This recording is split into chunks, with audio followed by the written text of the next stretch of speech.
people who were extras from around Georgia watching us. But he put on a show for them every time. That even when the camera wasn't on him, those presents were happening, and I was like, "Oh, I've got some competition here. This is gonna be tough." And one-on-one push-ups aren't that easy to do, you know, and especially with one arm. That's method right there. Because a no-arm press-up, that's even worse. No arm, no hand push-ups, yeah. Right over here. Next. Do you think that if a zombie apocalypse happened in real life, you would act like your characters from the show? Hell yeah! You have to practice now. You know what to do. I think I wouldn't let I think I might do Woodbury a little bit differently. I wouldn't let certain people into my my apartment. But apart from that, I'll be all right. So aquariums in or out in Euros? Definitely, and you need some entertainment in the zombie apartment. Yeah. When you don't have cable, you need zombies' heads in tanks. That's what And you need to collect all the gold reserve Jamesons you can find. Go for it. Anything in tins is what I would say. Right back over here. Next. Hi, my question's for Michael. A very emotional scene in season 3 is when, actually not in season, I'm not sure. I just watched it on Netflix in like 2 days. That's all right.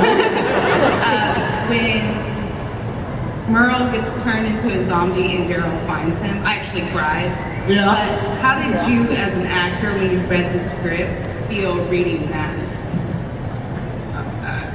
No, I didn't feel very much. I was just thinking, the makeup's going to take like 2 hours. I think the scene's going to take another hour and a half. I'll be out of there by lunch.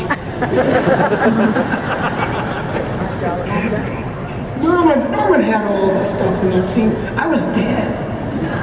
I don't have any feelings. I'm the zombie. I'm just the guy eating they had. Oh, by the way, the food was good. Out of the guy's belly, it was like brisket and barbecue. It was really quite good. Every time I kept digging into his belly and getting the really good stuff, he kept laughing because it was tickling. I kept saying to her, I said, stop. I was down there eating, and he was like, I could feel his belly giggling, and I said, and I whispered to him before I look up, I whispered to him, I said, stop laughing, I'm really going to eat your belly. Well, I would say also that the reason that scene's so emotional is that episode leading up to it. It's all the stuff that Michael does. I think it's great. There's a real turnaround from Merle in that episode. When he's in the car and he starts, you think, what's he doing, playing the music so hard and all that? And he's attracting all the zombies. He's got this plan, and it's a self-sacrificial plan. That's why it's emotional. It's all the stuff into that episode. I think Michael did an amazing job in that episode.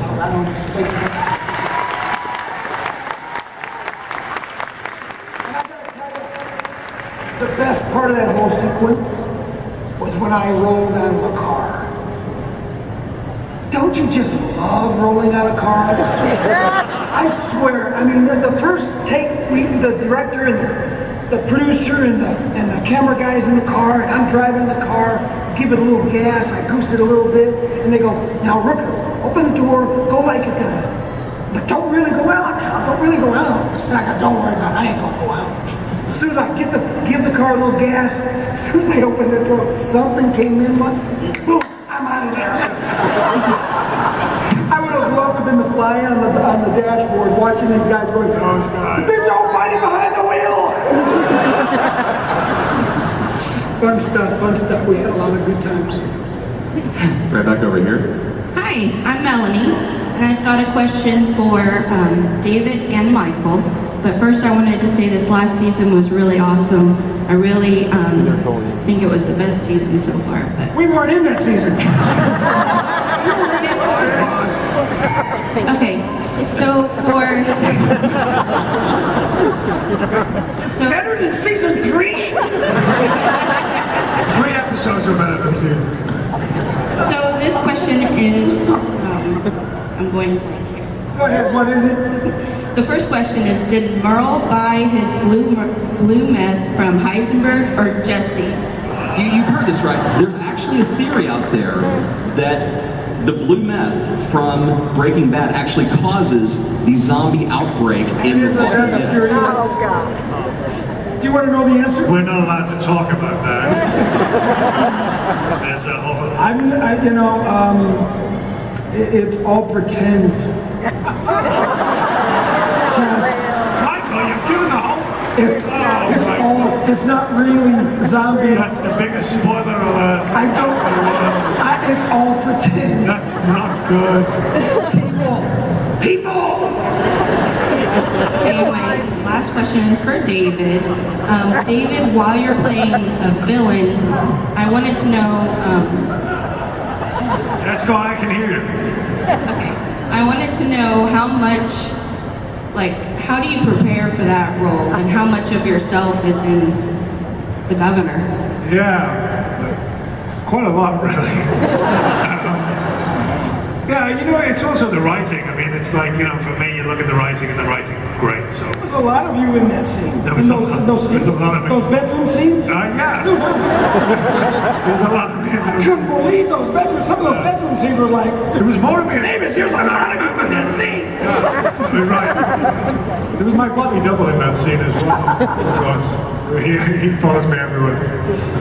No, there's a lot of me. I mean, I think all of it. What I like about the governor is that he's done, he's good and bad, and there's a bit of a fight inside him about which is which, and I have a bit about that all the time. But I mean, the writing is the thing.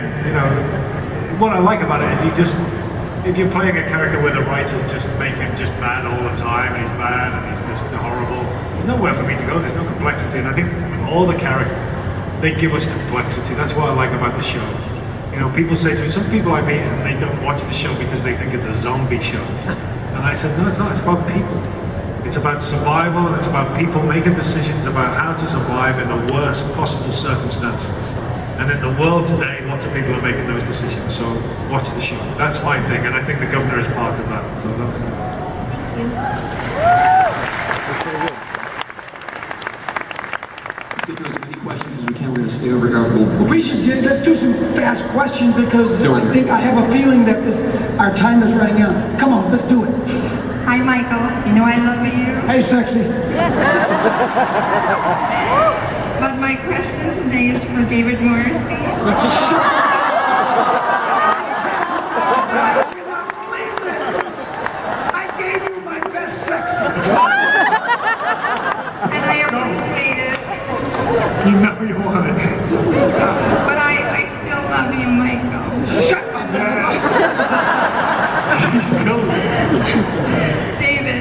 Yes, my You're the love. governor. You joined it. Sorry, I didn't hear that because Michael was throwing up. What? You joined that new group as the governor. You come back and Yeah. join Martinez's group. Then you see some people in an encampment, and then somebody wants to get rid of them. And This is supposed to be a short question. Yeah, I'm with you. Did the governor kill that group of people when he walked off? No, he didn't. No, what he knows about that is he knows that it's dangerous out there. That's all he does. And what he's desperate for is for this guy to step up and be a leader, and he's not. So he knows that he's got to step into his place. And he hates that about himself, but he kills him, and that's what goes on. But what he wants to be is he wants somebody to take over and be... He doesn't want that responsibility, but nobody else is prepared to take it, so he takes it up. But thanks for the question. That was a wonderful question. Okay, Thank so you you very much. just didn't kill them. I didn't kill him, no. Okay. But thank you very much. Love you, Michael. Too late. Right back over here quickly. David, Michael, what do you guys miss most about not being on The Walking Dead aside from the paycheck? I can't think of anything else. No. Seriously, we all, we were all friends. So it's like hanging out with buddies for 7 months, 8 months out of the year, and then all of a sudden, you don't hang out with them that much anymore. So Yeah, right back. Same for me. I miss being on set with all my mates. We have a great time. I mean, it's a great show to be on. It's a very harmonious show. And that's what I miss. I miss going to work and being with that group of people, you know. But the great thing about the show is things like this, you know, the show goes on. Once you've been in the show, you're always there. Look at that, and look, we haven't seen each other for a while. We're right at it, we're right at it. It's great, you know, so it's great to be able that the show is so successful that it gives us a life being in the show. We're both very proud to have been in the show, and we can come here and get the feedback. It's great. Right on. Thank you. Are you checking your messages there? No, I'm getting told to keep it going. So right over here. Quick, come on. All right, you guys are awesome. The show is great. I can't wait for the next season. I had a question for Michael. From the moment Merle and Daryl were reunited in Woodbury, all the way up till Merle's death. Yeah. Watch it. It's like, do you feel like Merle truly redeemed himself? Like he, finally realized that he can do some good for the group? Let's get one thing straight. Merle was not doing good for any group. Merle was doing the best he could to make sure his brother survived. I don't think he cared 2 cents about the group. He cared about his brother. That was it, bottom line. So by letting Michonne go, she's a good fighter, gonna go back to the group. She'll be good. And the more people they have in that group, when the governor comes, the better. And the less governor's men, the better. So that was it. And whatever Merle did, he's not thinking redemption.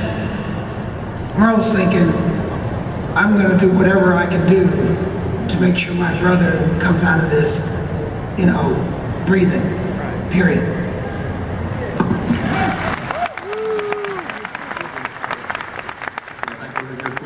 I have a question for Mr. Rooker.